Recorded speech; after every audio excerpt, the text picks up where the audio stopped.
بسم اللہ الرحمن الرحیم۔ ہم نے ابھی نشست نمبر 102 ختم کی، اب 103 پہ ہم بات کر رہے ہیں۔ ہرقل اعظم کا بقیہ قصہ، کسریٰ اور شاہ مصر کا رد عمل۔ پچھلے نشست میں ہم حضور کے خط کے رد عمل کے طور پر ہرقل اعظم کے بارے میں بات کر رہے تھے۔ یہاں بعض مورخین نے یہ بھی تحریر کیا ہے کہ جب ابو سفیان کو دربار میں طلب کیا گیا تو وہ حمص میں تھا اور دروازے اس نے خود بند کروائے تھے۔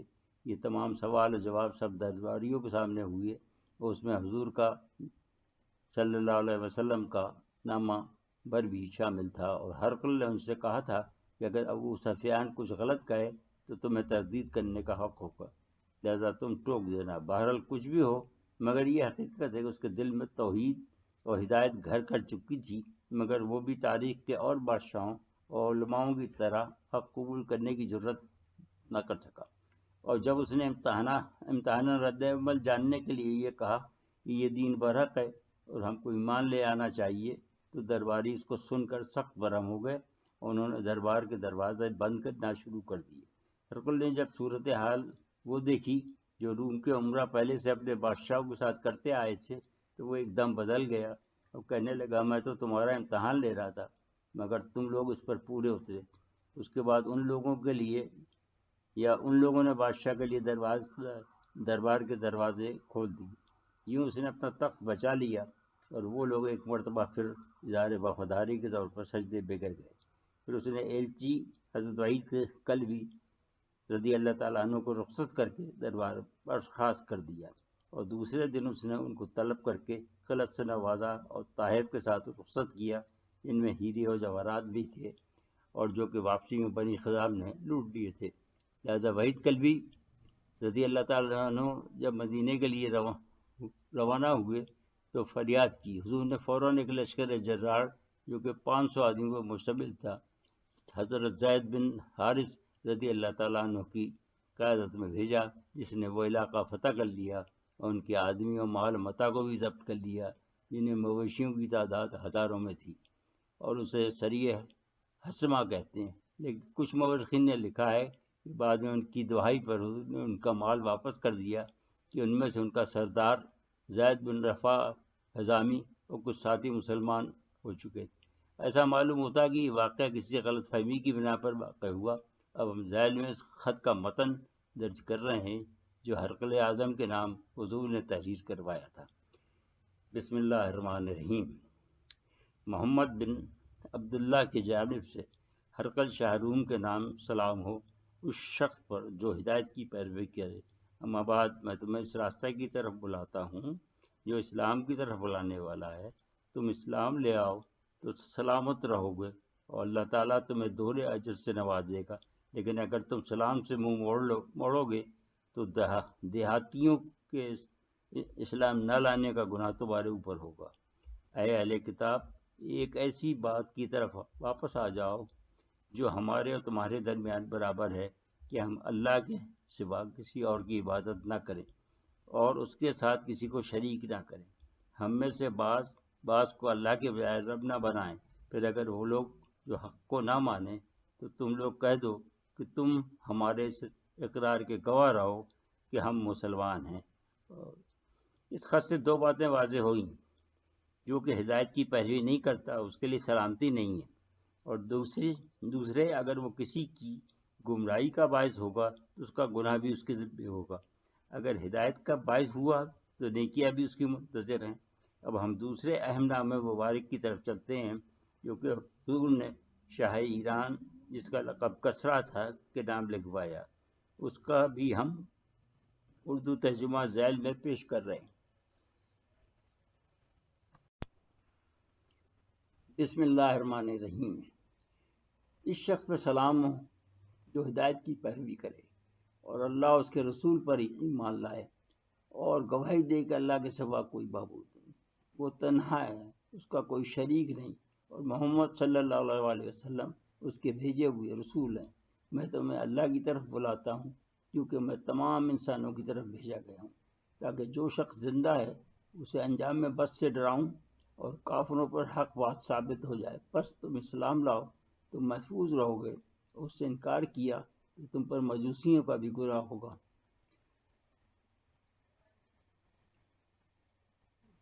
یہ خط مہر نبوت پہ ختم ہوتا ہے۔ حضور کو جب یہ خط پڑھ کر سنانا شروع کیا تو وہ مشتعل ہو گیا اور اس نے مترجم سے خط چھین کر پھاڑ ڈالا۔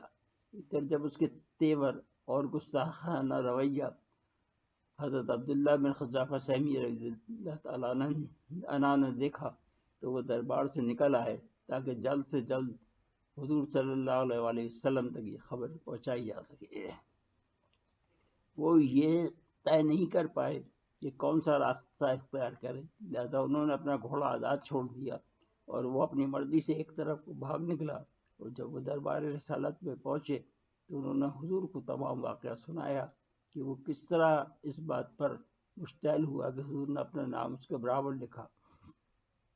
اس پر حضور صلی اللہ علیہ وسلم نے فرمایا کہ اللہ نے اس کی سلطنت کو پارا پارا کر دیا، اور مورخین کے مطابق یہ وہ وقت تھا جب کہ اس کے بیٹے شیرویہ نے اسے قتل کر کے تخت پہ قبضہ کر لیا۔ یہ دو بادشاہوں کے دو مختلف رویے تھے۔ اب ہم نے تیسرے بادشاہ مقوقس شامس کے نام، اس کا اصل نام بنی امین تھا، حضور کا صلی اللہ علیہ وسلم کا مکتوب گرامی پیش کر رہے ہیں، جو کہ نسل قبطی تھا، اور یہ قبیلہ اسکندریہ کے اطراف میں کئی آباد تھا جو اس وقت مصر پر حکمراں تھا۔ بسم اللہ الرحمن الرحیم۔ اللہ کے بندے اور اس کے رسول محمد صلی اللہ علیہ وآلہ وسلم کی طرف سے وقت عظیم قبط کی جانب میں تمہیں اسلام کی دعوت دیتا ہوں کہ اسلام لاؤ تو سلامت رہو گے، تمہیں اللہ کا دو راجر دے گا۔ اگر تم نے منہ موڑا تم پر اہل قبط کا بھی گناہ ہوگا۔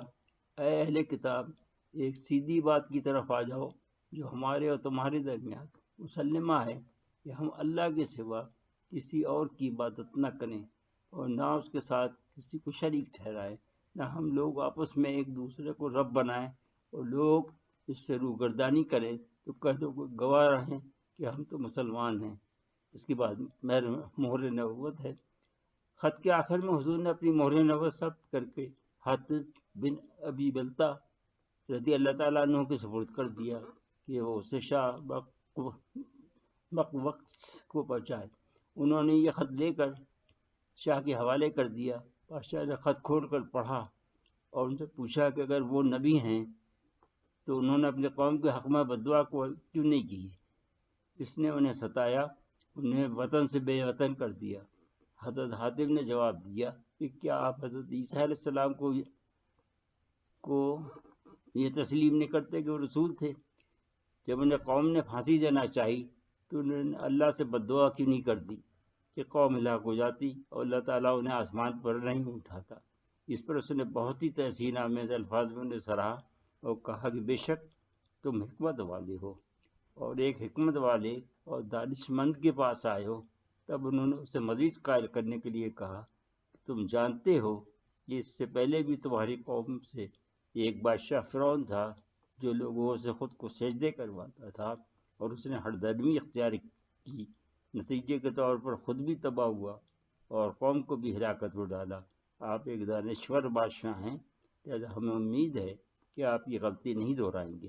اس نے جواب میں کہا کہ ہمارا اپنا ایک دین ہے جس کو ہم نہیں چھوڑ سکتے، لیکن اس نے ان کو نہایتی عزت اور احترام کے ساتھ میں جوابی خط اور تحائف کے ساتھ رخصت کیا، جس میں 2 کنیزیں بھی تھیں، جن میں ام المومنین ماریہ قبطیہ رضی اللہ تعالیٰ عنہ بھی شامل تھیں، جو کہ بعد میں حضور کے نکاح میں آئیں، اور ان سے فرزند رسول صلی اللہ علیہ وسلم حضرت ابراہیم رضی اللہ تعالیٰ عنہ تولد ہوئے، جو کہ 27 سنی میں ہی انتقال فرما گیا۔